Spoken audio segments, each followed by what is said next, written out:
السلام علیکم ورحمۃ اللہ وبرکاتہ۔ محترم ناظرین، ہم لوگ طرح طرح کے واقعات سنتے ہیں، اس میں ایسے بھی واقعات ہوتے ہیں جو بڑے حیران کن ہوتے ہیں کہ یہ آخر کیسے پیش آ گیا، اور الحمدللہ ان واقعوں سے ہم بہت کچھ سیکھتے بھی ہیں۔ تو ہمارے علماء اکرام نے اپنی کتابوں میں ایسے سے واقعات لکھے ہیں جس سے انسان سبق حاصل کر سکے۔ آج میں آپ کو ایک ایسا ہی واقعہ سناؤں گا، انشاءاللہ آپ کو اس سے بہت سبق حاصل ہوگا۔ ہر کام میں اخلاص کا ہونا بہت ضروری ہے۔ اگر کام میں اخلاص ہوگا تو اللہ تبارک و تعالی اس کا اجر دنیا میں بھی دیں گے اور آخرت میں بھی دیں گے۔ تو اسی کے متعلق میں آپ کو ایک واقعہ سناتا ہوں، انشاءاللہ آپ اس کو سنیں گے تو آپ کو لگے گا کہ ہاں اخلاص کا ہونا کتنا ضروری ہے۔ ایک بزرگ گزرے ہیں ابن عقیل رحمۃ اللہ علیہ، وہ فرماتے ہیں کہ میں ایک مرتبہ کعبے کا طواف کر رہا تھا۔ کعبے کے طواف کرتے کرتے مجھے ایک ہار ملا، بڑا ہی قیمتی ہار تھا، بیش قیمتی ہار تھا۔ جب مجھے وہ ہار ملا تو میں نے اسے اپنے پاس رکھ لیا، لیکن میرے دل نے گواہی نہیں دی کہ میں اس کو اپنے پاس رکھ لوں۔ لیکن ایک دیانتداری بھی تھی کہ جس کی یہ چیز ہے اس کے تو پہنچا دوں۔ لہٰذا انہوں نے وہ ہار اٹھایا اور اس کو ہاتھ اوپر کر کر اس میں اعلان کر دیا کہ کسی کا ہار گرا ہے تو مجھ سے آ کے لے لے۔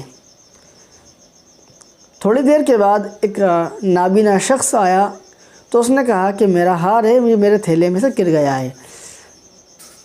تو ان کو اس نابینا شخص کو دیکھ کے بڑا ملال ہوا کہ میں اگر اس کا ہار رکھ بھی لیتا تو مجھے کون دیکھ رہا تھا۔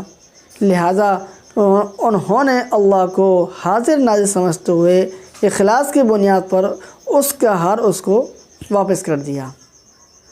وہ بیان فرماتے ہیں کہ میں نے اس سے پہلے اللہ سے دعا کری تھی، اے اللہ میرے رزق کی پریشانی ہے، میرے رزق کا انتظام کر دے۔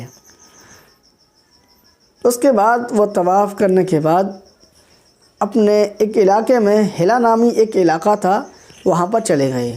جب وہاں پہنچتے ہیں تو دیکھتے ہیں کہ ایک مسجد کے اندر وہ نماز ادا کرنے گئے تو وہاں پہ امام صاحب نہیں تھے۔ لہٰذا لوگوں نے ان سے کہا کہ نماز پڑھا دیجئے، امام صاحب ہے نہیں ہیں۔ لہٰذا انہوں نے نماز پڑھائی۔ نماز پڑھانے کے بعد معلوم ہوا کہ چند دن پہلے وہاں کے امام صاحب کا انتقال ہو چکا تھا۔ لوگوں نے ان کی نماز کے پڑھانے کو بڑا پسند فرمایا اور ان سے کہا کہ آپ ہماری امامت کر لیجئے، اور لہٰذا وہ وہاں کی امامت کرنے لگے، امامت کرتے رہے۔ جن امام صاحب کا وہاں پر انتقال ہوا تھا ان کی ایک بیٹی تھی، جوان بیٹی تھی، وہ مرنے سے پہلے وصیت کر گئے تھے کہ کسی نیک صالح انسان سے میری بیٹی کا نکاح کر دینا۔ جب لوگوں نے دیکھا کہ یہ نیک بھی ہیں، صالح بھی ہیں، ہمارے امام بھی ہیں، کیوں نہ ہم امام صاحب کی بیٹی کا نکاح ان سے کر دیں۔ تو لوگوں نے ان سے کہا کہ آپ امام صاحب کی بیٹی سے نکاح کریں گے؟ انہوں نے کہا ٹھیک ہے میں کر لوں گا۔ لہٰذا انہوں نے ان کی بیٹی سے نکاح کر لیا۔ اب نکاح کرنے کے بعد کچھ عرصے کے بعد وہ ہار جو انہیں طواف کرتے وقت ملا تھا اپنی بیوی کے گلے میں دیکھا تو ان کو بڑا تعجب ہوا اور اس سے تعجب میں پوچھتے ہیں یہ ہار آپ کے پاس کہاں سے آیا؟ تو وہ کہتی ہے یہ ہار میرے ابا جی کا ہے، میرے ابا جی نے مجھے دیا ہے۔ پھر انہوں نے بتایا کہ یہ ہار میں نے ایک نابینا شخص کو دیا تھا، طواف کرتے وقت مجھے یہ ہار ملا تھا اور میں نے ایک نابینا شخص کو دیا تھا۔ وہ فرماتی ہیں کہ میرے ابا عالم تھے، یہاں کے امام تھے، یہ ہار انہوں نے مجھے دیا ہے، لہٰذا آپ کی بھی دعا قبول ہو گئی اور میرے ابا کی بھی دعا قبول ہو گئی۔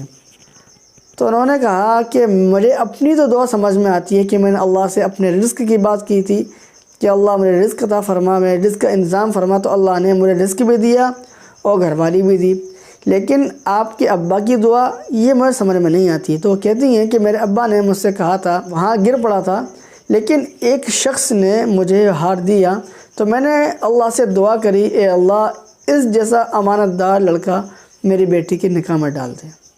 تو تو اللہ نے میرے ابا کی دعا قبول فرما لی اور مجھے آپ کے نکاح میں دے دیا، اور اللہ نے آپ کی دعا قبول فرما دیا اور آپ کے رزق کا انتظام کر دیا۔ تو اس سے ہمیں سبق ملتا ہے کہ اللہ تبارک و تعالیٰ نے ان کے رزق کا انتظام بھی کیا، ان کی اخلاص کی وجہ سے۔ وہ چاہتے تو اپنے پاس ہار رکھ سکتے تھے، لیکن اللہ تبارک و تعالیٰ نے ان کے اخلاص کی وجہ سے ان کا رزق کا انتظام بھی کیا، اور وہ ہار وہ بھی ان کے اس میں کر دیا، ان کو دنیا میں بدلہ دیا اور ان کا بدلہ آخرت میں بھی ہوگا۔ ہمیں اپنے کام میں اخلاص کا لانا بہت ضروری ہے، کیونکہ میرے حبیب صلی اللہ علیہ وسلم کی ایک حدیث ہے، اس میں حضور پاک صلی اللہ علیہ وسلم نے ارشاد فرمایا انما الاعمال بالنیات، یعنی اعمال کا دار و مدار نیتوں کے اوپر ہے۔ ہم جیسے بھی اعمال کریں گے اگر اس میں اخلاص ہوگا، نیت اچھی ہوگی، تو وہی اعمال ہمارے قابل قبول ہیں۔ اگر ہمارے اعمال کے اندر نیت اچھی نہیں ہے اور اخلاص نہیں ہے، دکھاوا ہے، ریاکاری ہے، تو ہمارے چاہے کتنا بھی نیک کام ہو وہ سب بیکار ہے۔ تو ہمیں چاہیے کہ ہم اپنے کام میں اخلاص پیدا کریں، ہر کام کو اللہ کے لیے کریں، دکھاوے کے لیے، ریاکاری کے لیے بالکل نہ کریں، کیونکہ سمجھ لیں، یاد رکھ لیں، وہی کام قابل قبول ہے جو صرف اللہ کے لیے ہو۔ اگر دنیا کے لیے ہوگا، ریاکاری کے لیے ہوگا، چاہے آپ زندگی بھر وہ کام نیک کام کرتے رہیں، اگر اس میں دکھلاوا ہے، ریاکاری ہے، تو وہ کام قابل قبول نہیں ہے۔ اللہ تبارک و تعالی ہم سب کو کہنے سننے سے زیادہ عمل کرنے کی توفیق عطا فرمائے۔ اگر آپ کو ویڈیو پسند آئے تو آپ اس کو لوگوں تک شیئر کریں، تاکہ اور لوگ بھی اس علمی ویڈیو سے نفع اٹھا سکیں۔ السلام علیکم ورحمۃ اللہ وبرکاتہ۔